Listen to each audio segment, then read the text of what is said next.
Et bonjour à toutes, bonjour à tous, bienvenue dans ce nouveau numéro d'Avanti Nice. L'OGC Nice s'est encore imposé une victoire qui nous emmène à la 4e place à la mi-saison, déjà 17 matchs sur 34. L'OGC Nice dans la zone européenne, Ligue des Champions, même une belle victoire 4-2 à Reims, un doublé de Gaëtan Laborde. Je veux dire, comment vivre un meilleur week-end que ça? Il y a le soleil dehors en plus pour ceux qui sont sur le territoire de la Kuntea. Parfait, on va revenir là-dessus en bonne compagnie. En plus, vous le savez toujours dans Avanti Nice, on arrive à bien s'entourer globalement. J'ai le plaisir d'accueillir notre titulaire indéboulonnable, l'ancien de l'émission. Enfin, je viens de réaliser que c'est moi l'ancien, que c'est en âge ou en ancienneté, c'est pas grave. Le lieutenant, on va dire. Jérémy est avec nous. Salut Jérémy, comment ça va? Salut Sky, salut à tous. Ça va très bien, on enchaîne les émissions comme on enchaîne les victoires, donc tout va bien. Ouais, t'es celui qui l'annonce à chaque fois. Alors, je vais faire un petit secret de préparation d'émission. En général, j'ai un message sur Instagram de Jérémy qui dit encore une semaine où le GC Nice va exploser son adversaire. Je lui dis non, arrête, on va perdre et tout. Non, t'inquiète, on leur met 4 buts.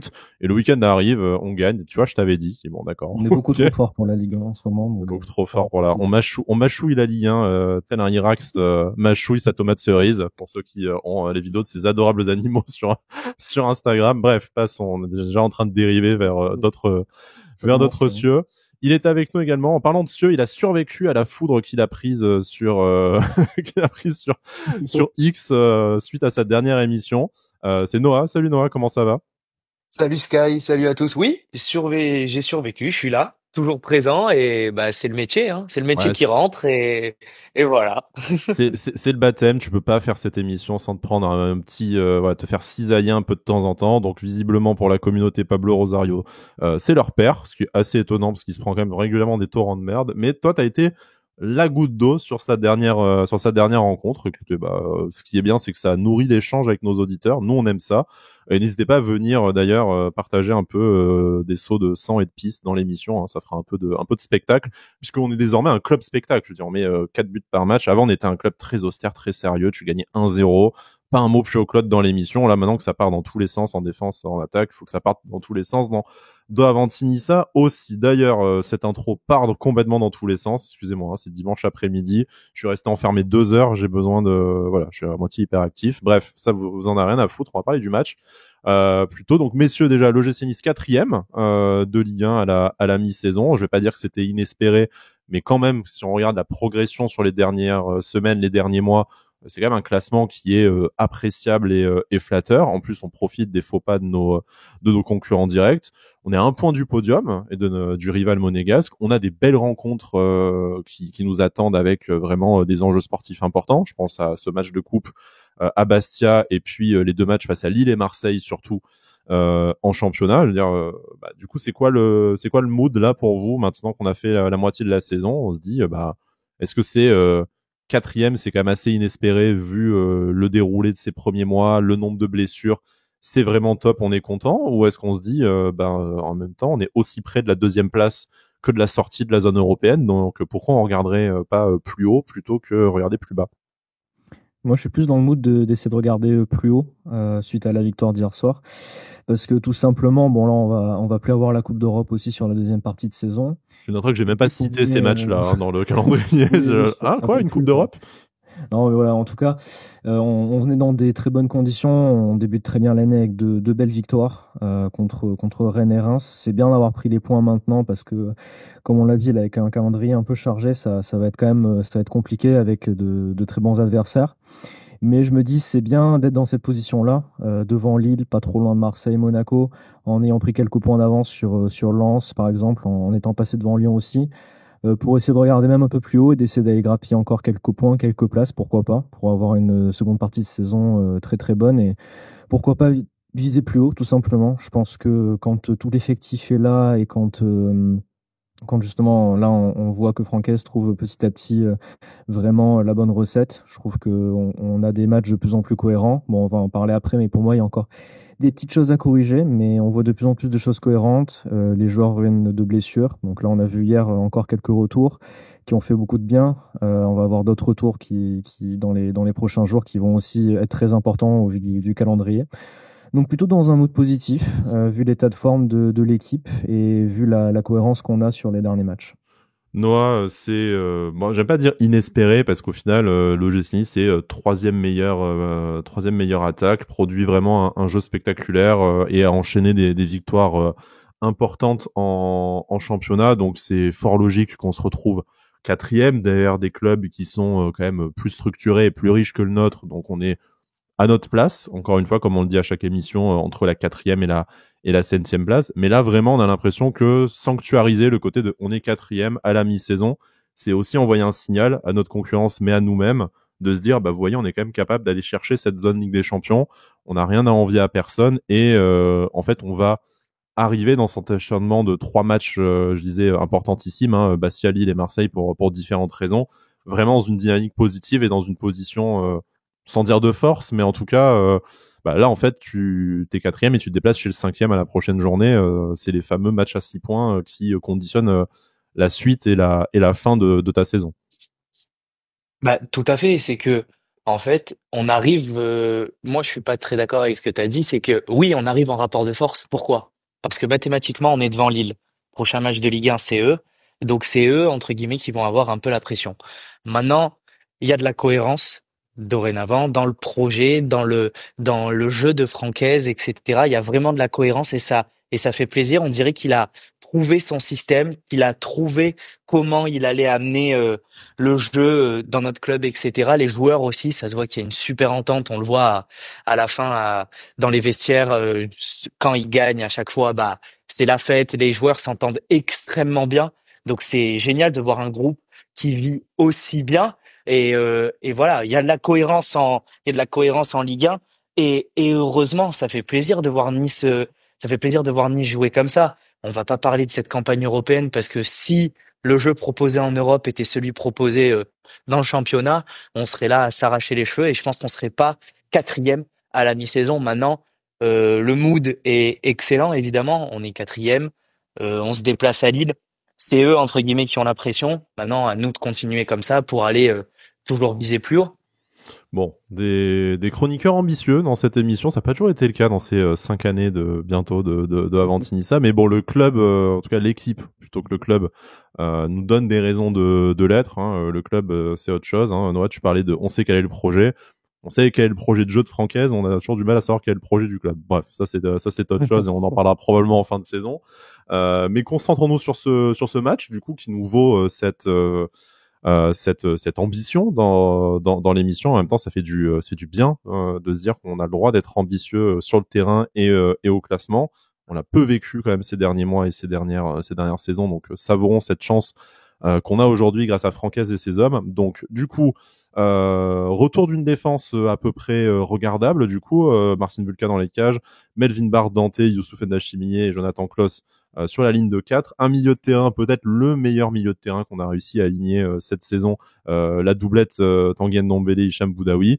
Et puis, ben, on le disait déjà dans les précédents podcasts, l'avènement du 4-2-3-1 qui nous a vraiment apporté satisfaction et encore hier soir, cette ligne de 3, Diop, Boinani, Guessant, derrière Gaëtan Laborde, double buteur, encore une fois, je vais le rappeler tout le temps, c'est juste pour mon plaisir perso. Ça n'a aucun sens au niveau éditorial, mais c'est pas grave.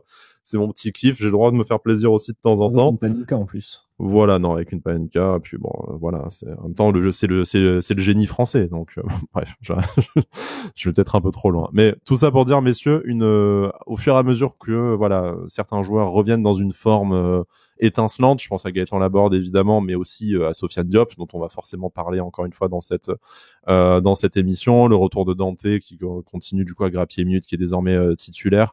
Et puis ce système tactique qui permet vraiment d'aligner en fait tous les joueurs à leur meilleur poste, et je pense notamment à Sofiane Diop et Boinani qui peuvent permuter, se retrouver un peu au cœur du jeu, probablement ce qui est le mieux à leur qualité.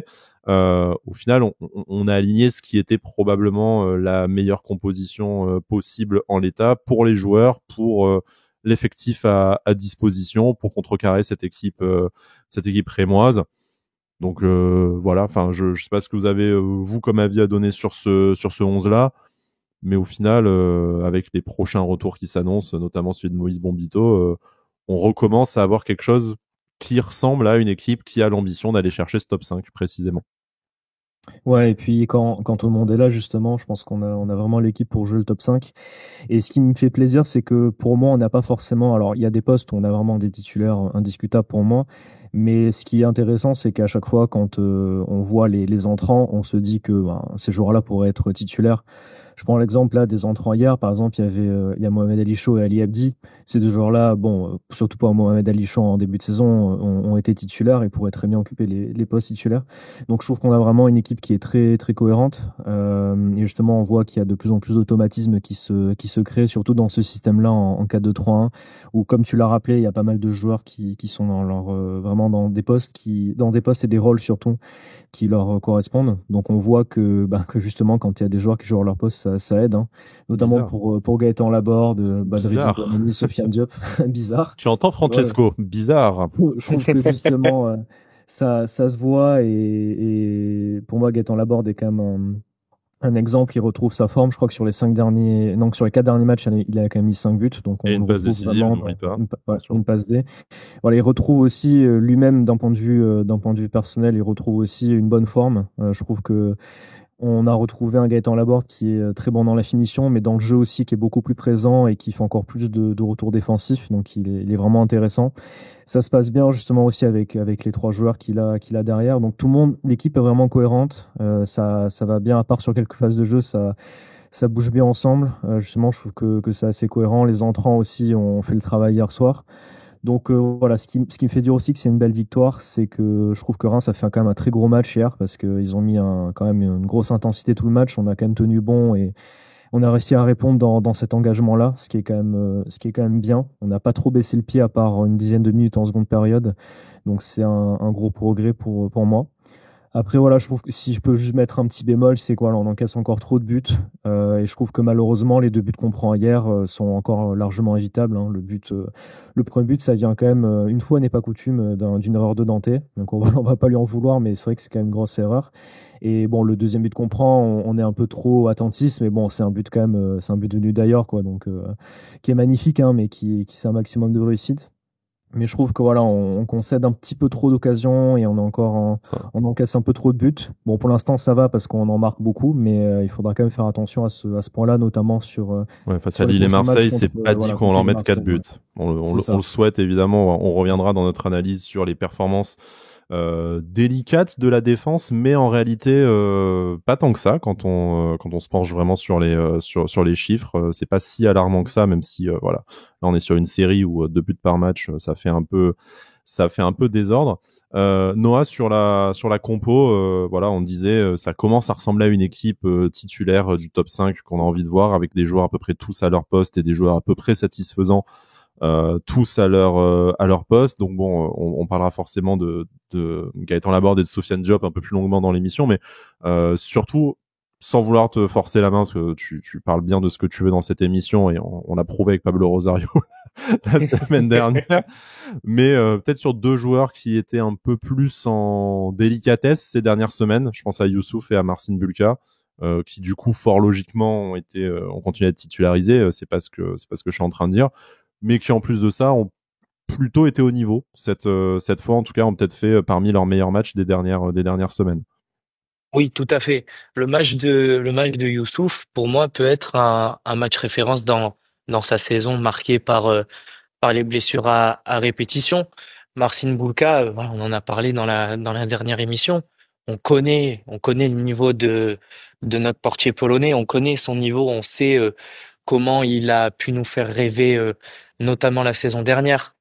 Maintenant, voilà, ça peut être pour ces joueurs-là des matchs références, le match de Reims. Et puis, messieurs, qu'est-ce que ça fait plaisir de pas avoir un vieux nul, un vieux 0-0, un vieux un partout contre Reims. C'est-à-dire, ça change. Une équipe de le Stade de Reims qui joue très basse, voilà, qui joue vraiment en bloc, nous a offert du spectacle et vraiment un score. Je m'y attendais pas personnellement à ce qu'il y ait un Non, parce que score j'ai vu comme passer ça, la surtout stat face à avant, Reims. c'était c'est la fiche de Ligue 1 la moins prolifique, je crois. Toutes les affiches sont jouées au moins 10 fois, au moins 20 fois. Je crois que Reims-Nice, c'est celle qui a le moins de buts en moyenne. Bon, peut-être que du coup, maintenant, avec 6 buts de plus, ça ne l'est plus. Mais c'est vrai que c'est historiquement, c'est comme les matchs à Angers où tu savais que tu allais faire 0-0 avant même d'y aller, en fait. Donc, Bah, tout à fait. Pour moi, il y a trois affiches symptomatiques pour nous où on sait qu'on va pas trop s'en sortir. Alors, je ne sais pas pourquoi c'est comme ça, mais ça l'est. C'était le déplacement à Reims. c'est le déplacement à Angers et c'est le déplacement à Montpellier. Voilà. À chaque fois, je sais pas Lyon, trop. tu te fais voler, mais c'est pour Et d'autres Lyon, où raisons. tu te fais Voilà. voler, voilà. Mais ça, c'est pour d'autres raisons. Si les LFP nous écoutent, voilà, faudrait changer les arbitres. Mais voilà, vraiment, c'est des déplacements qui sont symptomatiques on a beau être dans une bonne forme, on sait pas ce qui peut se passer pendant ces Mm. 90 minutes-là. C'est-à-dire, vraiment, j'ai vu, voilà, ce week-end, on avait Reims-Nice. Je me suis dit, oh là là, C'est 0-0. encore Je un mets mon livret A sur 0-0. 0-0, c'est sûr. C'est comme ça Voilà, tous les ans. exactement. Mais bon, Jérémy a mis le PEL sur une victoire énorme de l'OGC Nice et il a bien fait. Voilà, il est ressorti multimillionnaire. Voilà. Mais Maintenant, la bonnette de son micro, c'est Gucci. Tu vois, donc, Ouais. voilà, c'est ça. en plus de ses dents en or, c'est parfait. Ouais. Et exactement, il vit dans la villa où il y avait Mario Balotelli avant. Maintenant, je le sais. Donc voilà. Mais c'est vraiment, et puis ça fait plaisir. Nice, troisième meilleure attaque de Ligue 1. Ouais. Enfin, ça fait très longtemps, quoi. Ça fait très Meilleur. longtemps. On en a parlé dans la dernière émission. C'est le meilleur ratio depuis une certaine saison dans les années 70. Exactement. Voilà, Effectivement. on se régale. C'est-à-dire que moi, je suis devant mon canapé, limite, je sors les pop-corn, je sors les chips, et c'est magnifique ce qui se passe. Je suis très, très content du jeu offensif proposé. Puisqu'on parle de stats un peu, messieurs, est-ce que vous vous souvenez ce que c'est le dernier match où l'OGC n'a pas marqué de but? Sur cette saison? Oui, sur cette saison.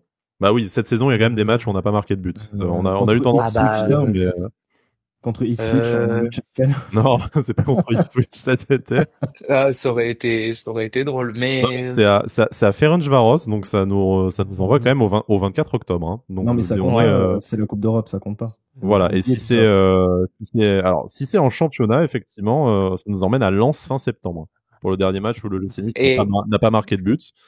Donc du coup, on est quand même sur une série où certes on prend beaucoup de buts. Le dernier clean sheet, d'ailleurs, c'était Lens le 28 septembre. Hein, donc du coup, ça fait un moment. On peut lire la stat dans les deux sens, mais voilà, il y a que 3 matchs, je crois, j'ai vu cette saison, il me semble. Il y a que 3 matchs en championnat où on fait clean sheet. Brest le 2 novembre. Brest. Lens le 0-0 dont je vous parlais le 28 septembre.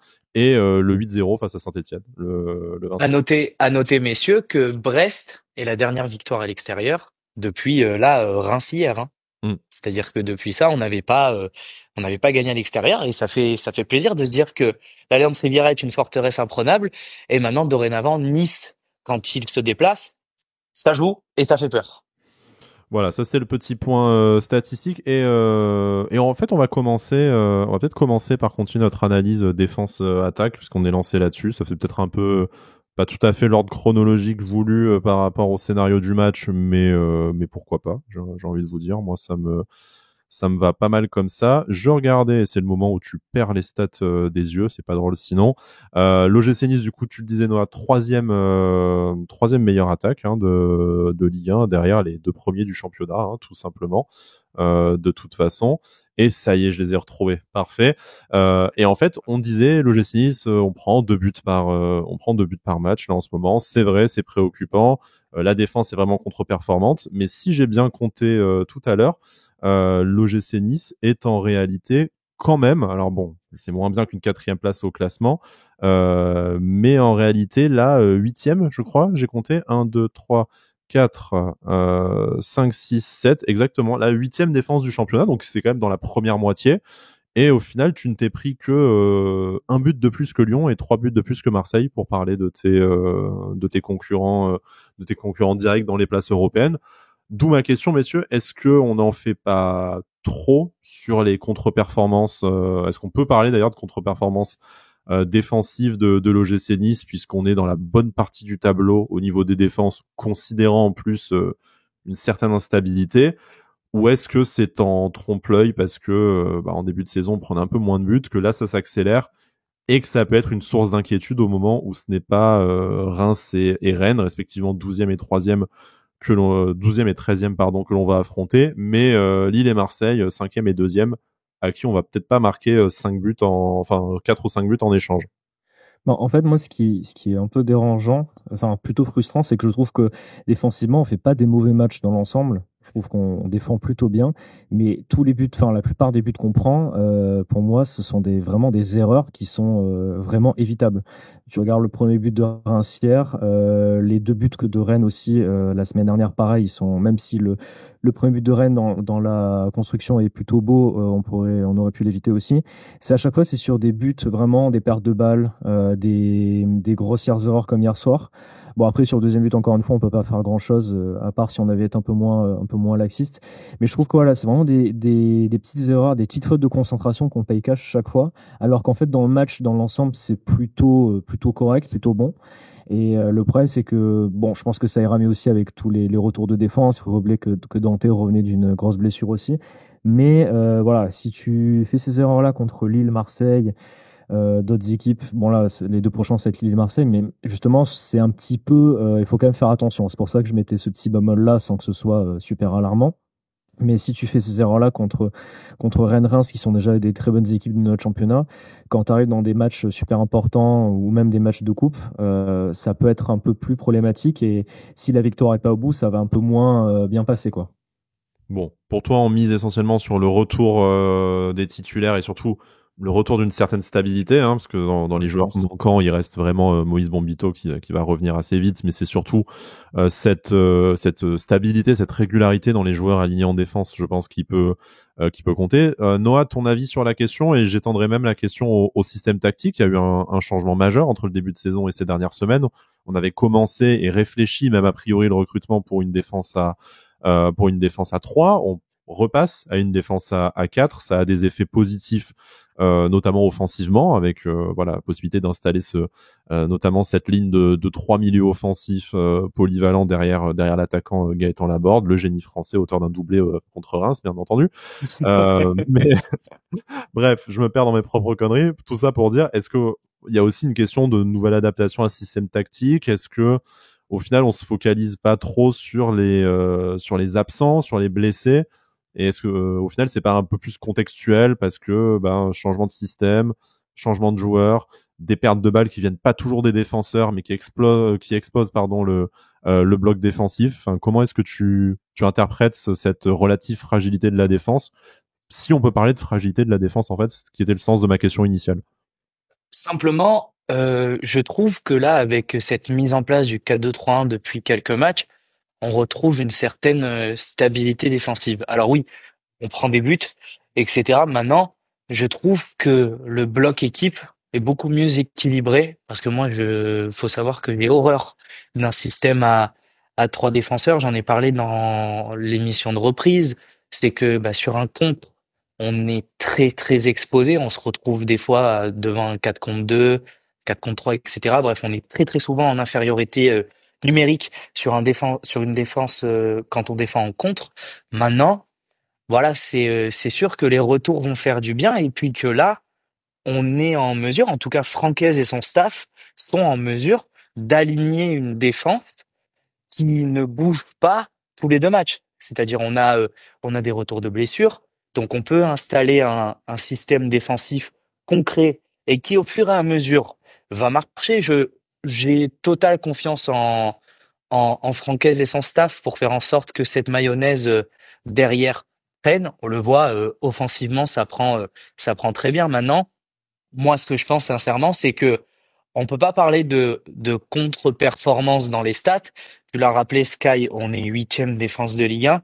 Alors certes, ça vaut pas notre quatrième place au classement actuellement, mais moi, pour être un peu, on peut être un peu pragmatique. Alors, on n'en est pas là à tirer la sonnette d'alarme. Évidemment, on est, comme je viens de le dire, on est quatrième de Ligue 1, on est troisième meilleure attaque. Il n'y a pas de sonnette d'alarme à tirer. Maintenant, on peut être pragmatique en se disant que ces buts-là qu'on prend, sur une possible différence de but avec un concurrent direct, ça peut nous coûter très cher. Donc voilà. Maintenant, euh, je trouve pas qu'on est contre-performant en défense. On peut peut-être dire qu'on est peut-être souvent contre-performant dans le jeu, même si dans les stats ça se ressent pas, dans les statistiques défensives.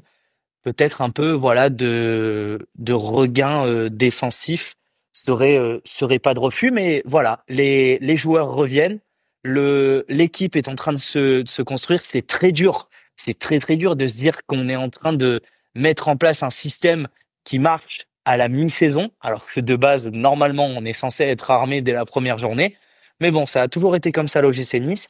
Et pour l'instant, cette quatrième place au classement, je la prends et j'en suis très content. D'un autre côté, messieurs, je vais être un petit peu piquant et sarcastique. Si vous écoutez cette émission depuis plusieurs années, en même temps, vous allez me dire, c'est pas nouveau, Jean-Philippe, qu'est-ce que tu nous racontes?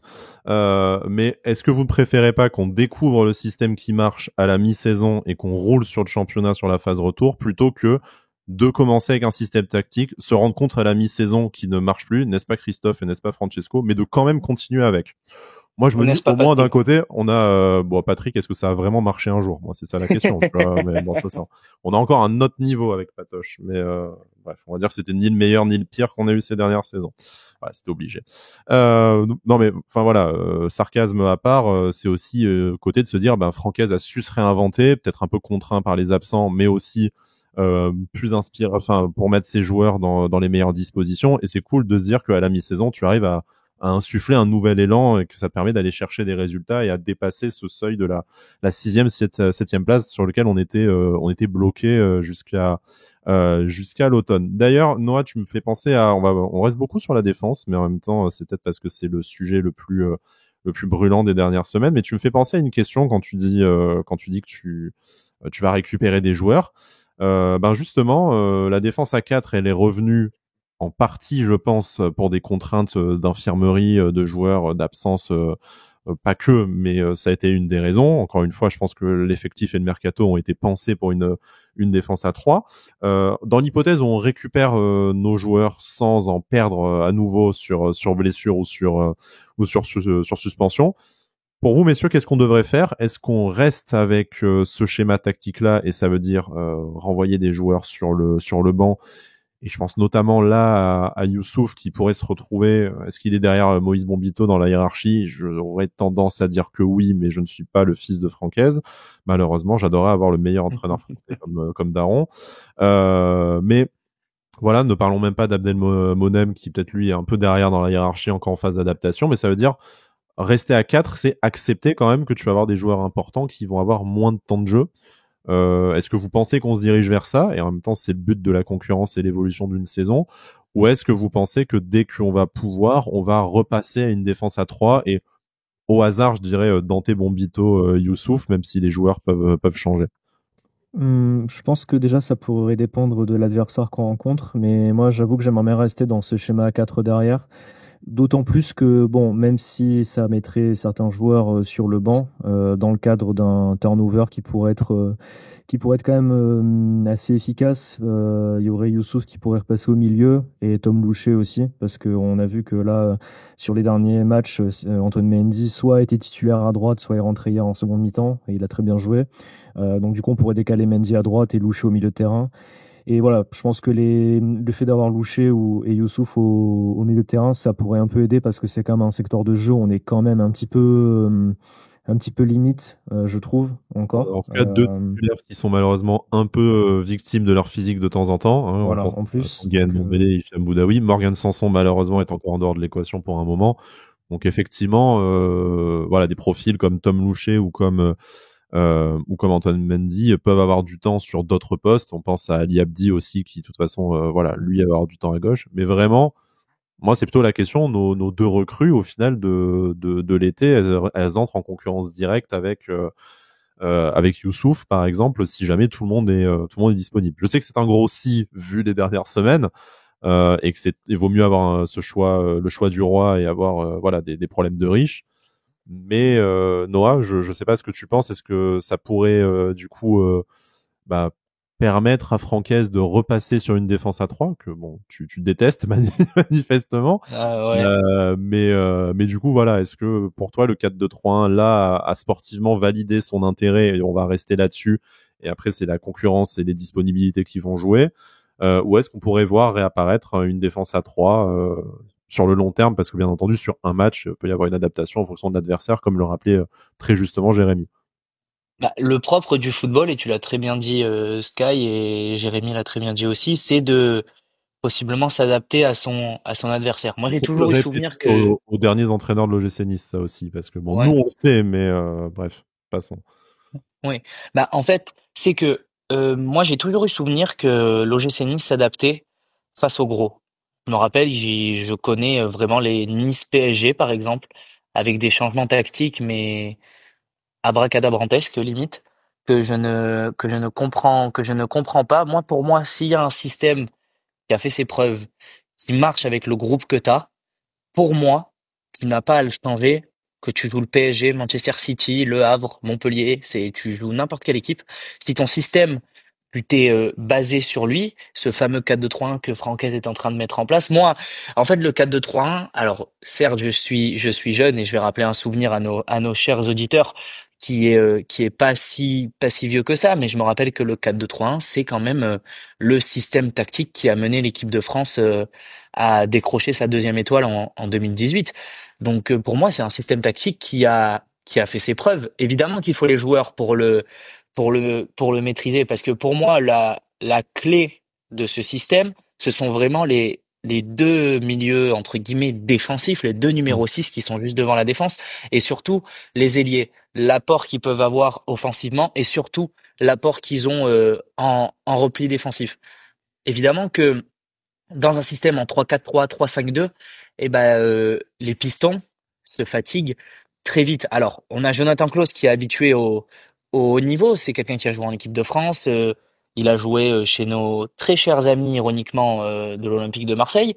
Mais franchement, pour moi, Jonathan Clauss est en train de vieillir. Il ne vieillit pas mal.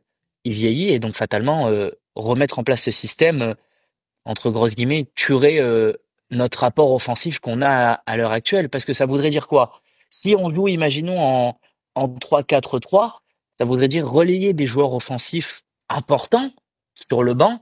Et je suis désolé, mais je ne vois pas à l'heure d'aujourd'hui mettre un Buonanni ou un Sofiane Diop ou encore un Evan Guessant sur le banc avec la saison qu'ils sont en train de nous faire. Maintenant, pour moi, il faut rester dans ce système. Ce système a fait ses preuves. Et maintenant, il faut continuer ainsi. Alors, ça fait peu de temps que Nice joue dans ce système de 4-2-3-1, mais c'est un système qui marche. Alors, même avec le retour des joueurs, pourquoi changer? Ce sont des joueurs professionnels. Et donc, il y a cet aspect de la concurrence. Maintenant, c'est au coach de faire ses choix pour chaque match. Là, on va enchaîner beaucoup de matchs tous les 3 jours, à voir comment il va mettre en place son turnover et à voir comment ce système va évoluer. Bon, je pense qu'on le turnover, ça sera en Coupe d'Europe. Hein. J'espère on va la balancer maintenant que c'est foutu. Mais bon, Ouais, tu le fais bien de groupe rappeler. élite. Je Ouais, veux le voir groupe le groupe élite. élite. Je vais voir Maxime Dupé titulaire dans les cages. Ah Et puis ben, voilà.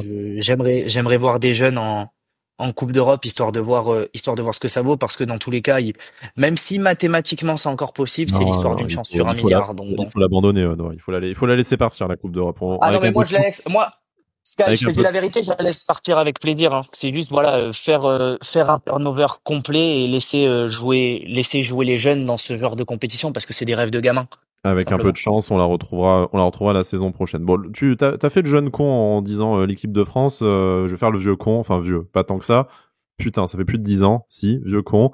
Magnifique quatrième place avec Claude Puel aussi, hein, avec 4-2-3-1 et Bah, cette ligne de j'ai suivi 3, ça, Sky. T'en fais pas. cette ligne de 3, J'ai suivi Boteak, ça. Esric, Pied derrière Darius Vitanic notamment. Et puis voilà. Bon bref, des bons souvenirs. Pour ceux qui l'ont connu, ben, on est 3 dans cette émission sur 3 à l'avoir connu. On espère que cette équipe-là cette année nous donnera autant de plaisir. Mais bon, qu'elle passera les barrages face à Limassol l'année prochaine. Euh, Jérémy, passons peut-être maintenant un peu plus au match. Le scénario, on le connaît, c'est toujours cette saison, ça arrive quand même assez souvent. Le GC Nice domine, alors pas nécessairement dans la possession de balles, mais au niveau des occasions, des opportunités. Hein, 15 tirs, 10 cadrés, 12 et 3 du côté rémois. Le GC Nice a été globalement plus dangereux que son adversaire. C'est assez rapidement mis dans des bonnes dispositions en ouvrant le score. Donc même si après Reims a rejoint le GC Nice à la marque, on avait réussi à se détacher grâce à ce doublé de Gaëtan Laborde. Tu mènes 3-1, tu fais un peu caca culotte comme d'habitude à 3-2. Heureusement Ali Abdi nous délivre. Donc nos GC Nice qui a encore une fois des ressorts mentaux, et ça c'est peut-être nouveau de cette saison, et c'est ce qui aussi traduit le fait qu'on va chercher des bons résultats, et même à l'extérieur maintenant. Mais bon, c'est un peu rageant de te dire que tu n'arrives jamais à te rendre un match vraiment totalement simple, même quand tu mets 4 buts. Et par contre, voilà, en regardant le verre à moitié plein, c'est de se dire que t'as des fois l'impression qu'en fait cette équipe est, on va pas dire invincible, mais qu'en tout cas en championnat, rien n'arrive à la heurter mentalement, et tu sais que ils vont jouer le coup à fond jusqu'au bout, même si le résultat sera pas forcément positif au bout de 90 minutes. Elle est immense cette équipe. Mais non, plus sérieusement. On est jamais dans l'abus dans cette émission, hein, c'est bien. On est toujours mesuré, objectif, c'est la marque de fabrique. L'ADN d'Avantini, ça. Plus sérieusement, alors moi, ce qui m'a plu hier, c'est que malgré le fait qu'on mène au score, on a continué à jouer. À part, il y a eu 10 minutes où on a un peu plus subi, je trouve, la pression de Reims. Mais justement, au retour des vestiaires à 2-1, on a continué à jouer, contrairement à ce qu'on avait fait la semaine dernière contre Rennes, ce qui nous a coûté la réduction du score à 3-2. Là, je trouve qu'on a vraiment continué à jouer, ce qui a fait qu'on est allé marquer le troisième but. Bon, après, malheureusement, c'est vrai que je trouvais qu'on gérait plutôt bien le match, et c'est vrai que c'est un but magnifique qui relance un peu Reims. Malgré ça, même si on a eu un peu peur de se faire reprendre à 3-3, parce que c'est quand tu mènes 3-1, tout ça, le deuxième but relance l'équipe adverse, tu peux vite te retrouver à te faire égaliser. Je trouve qu'on a plutôt bien géré, et je trouve qu'après le fait qu'on marque le but du 4-2, même le 5-2 qui a été refusé pour un hors-jeu qui était vraiment, ça s'est pas joué à grand chose, il me semble.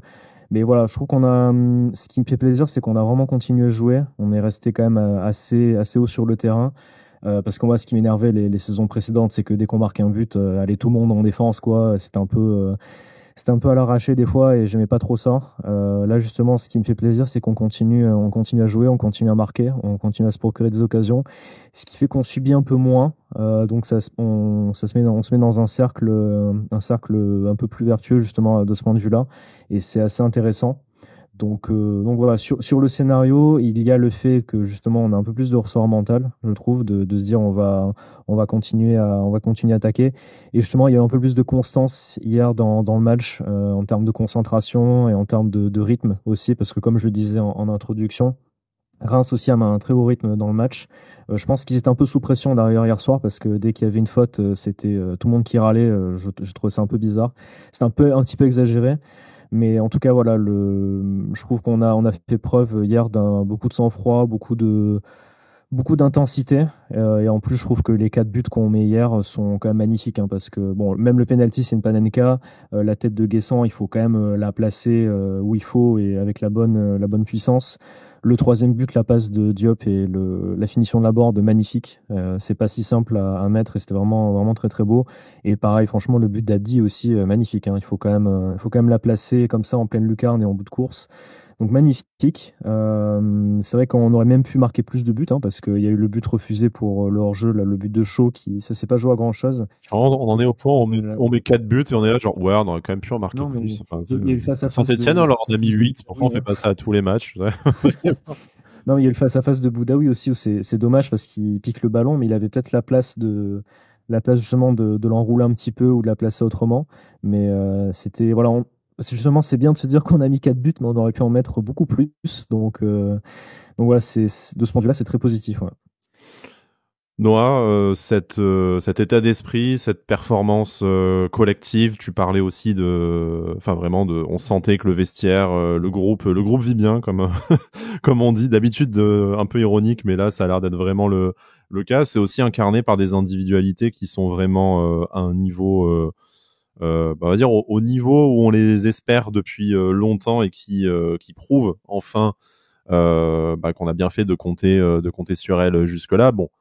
Evan Guessant, on va en dire quelques mots, parce que il faut pas banaliser le fait qu'il fasse une super saison, et il a encore été excellent hier soir.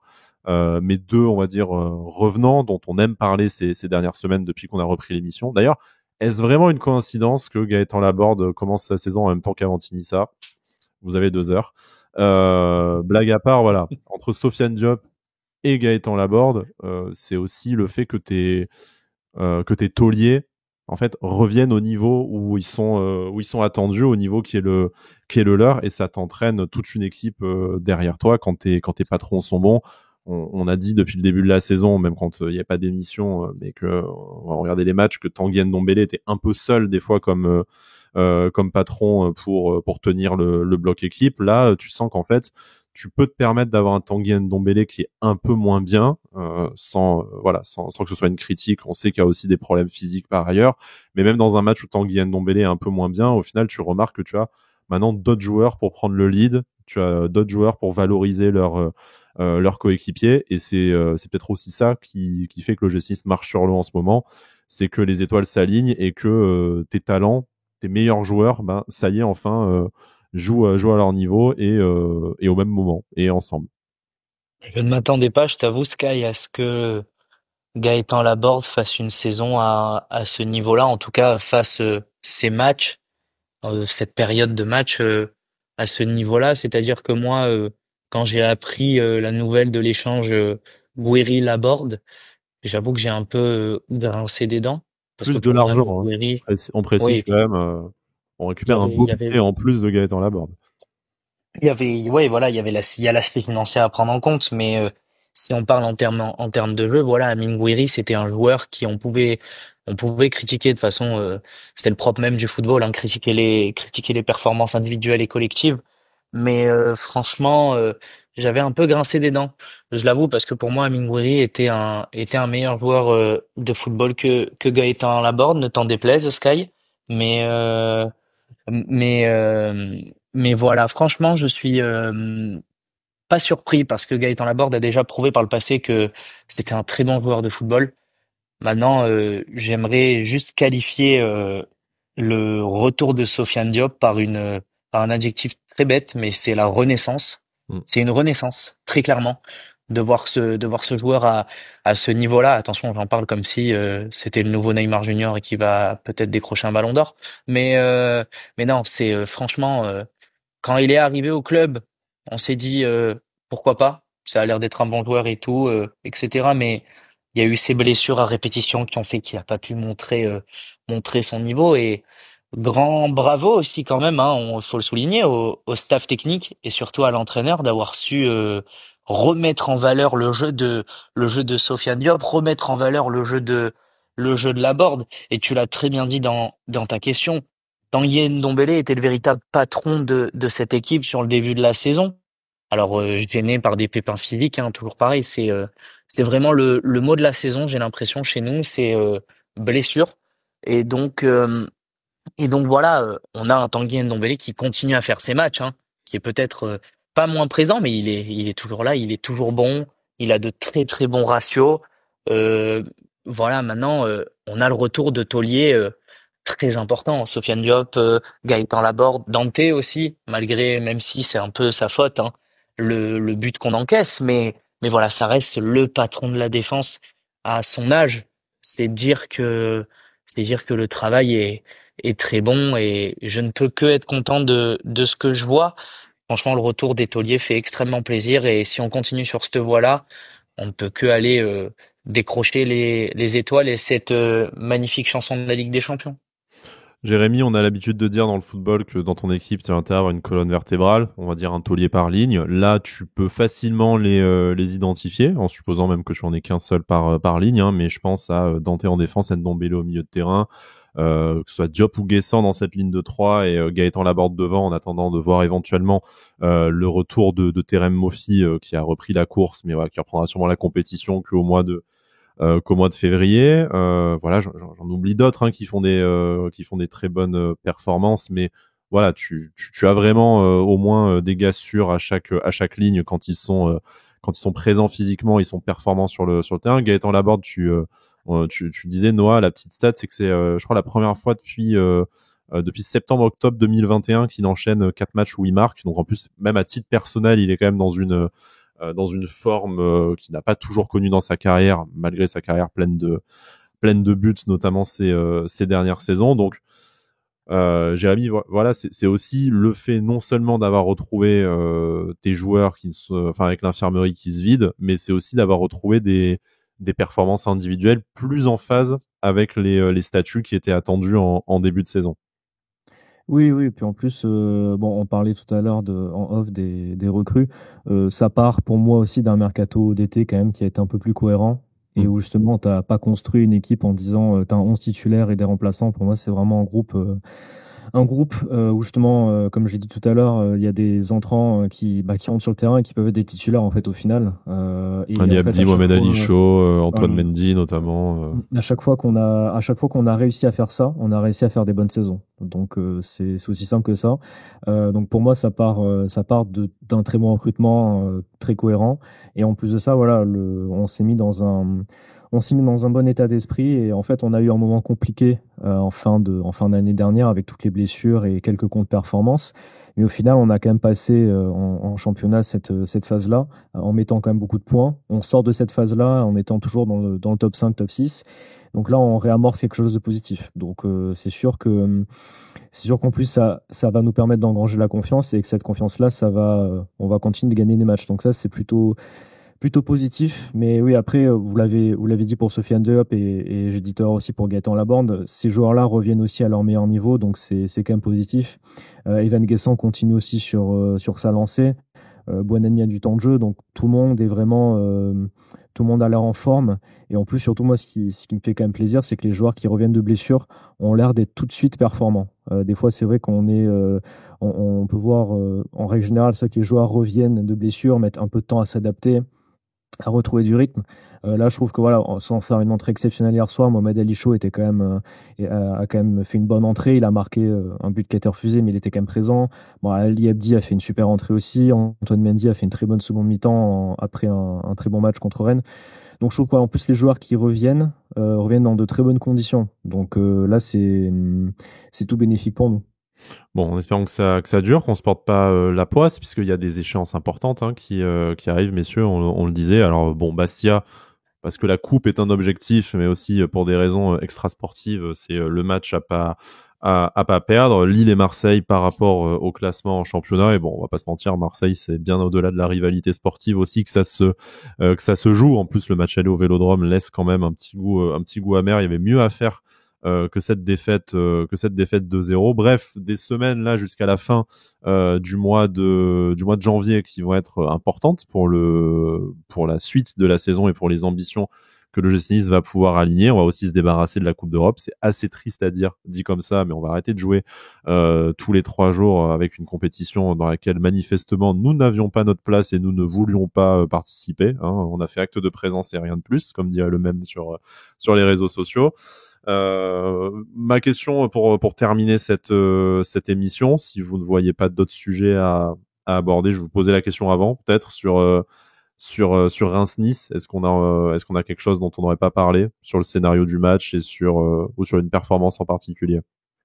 Non, moi je Il y a, pense qu'on a fait le tour, hein. il y a pas d'obligation. On va continuer de nous féliciter du résultat. Et je disais du coup, Ouais, exactement. pour les prochaines semaines, pour vous, quelle doit être l'ambition de l'OGC Nice? J'ai un peu orienté la question en disant balancer la Coupe d'Europe, mais je pense que malheureusement, on est d'accord et que ces 2 derniers matchs de Coupe d'Europe doivent nous servir peut-être à donner du temps de jeu à des joueurs qu'on voit moins et dont on pourrait éventuellement avoir besoin dans les prochaines semaines. Bon, on a cité Maxime Dupé, je pense peut-être à Youssoupha Moukoko aussi, qui est véritablement pour l'instant un des rares échecs du mercato et voilà, qui pourrait être l'occasion de lui donner vraiment à enchaîner 2 matchs en tant que titulaire et à essayer de voir si on peut retaper sa confiance. Jérémy, tu diras Réchilier, éventuellement aussi quelques jeunes du centre de formation, pourquoi pas revoir Isiaga Camara, notamment donner des minutes à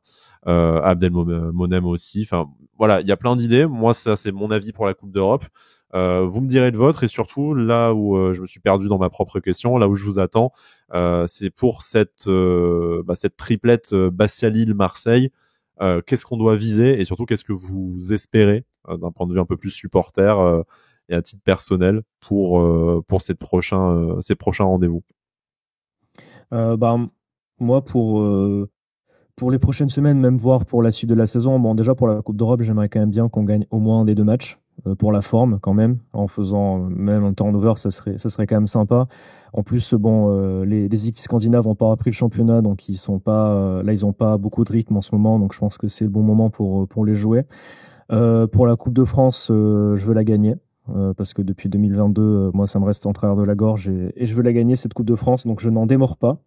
Et pour le championnat, j'aimerais bien top 3, top 4. Je pense que si on garde cet état d'esprit et que on n'a pas trop de blessures, qu'on n'a pas trop de malchance, je pense qu'on peut aller chercher une des places dans le top 4. Je vois pas trop pourquoi on pourrait pas.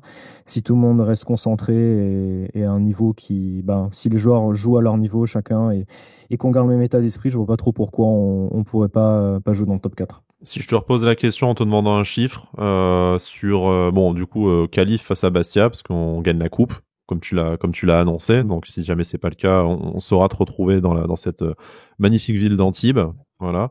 Bon, ça voudrait dire vouloir aller à Antibes pour te chercher, peut-être que ça en dissuadera pas mal, mais bon, ça c'est un autre débat. On fera un jour un débat les plus belles villes du 06 hashtag par Antibes. Antibes première du coup. Voilà, ouais, bien sûr. Quelle honte. Enfin, je me sens trahi dans cette émission. Je suis en minorité en plus, je pense. Bref, tout ça pour dire, donc qualif face à Bastia, le déplacement à Lille et la réception de Marseille, est-ce que on peut dire un ambitieux 4 points ou alors calme-toi Jean-Phi, tu prends trop la confiance?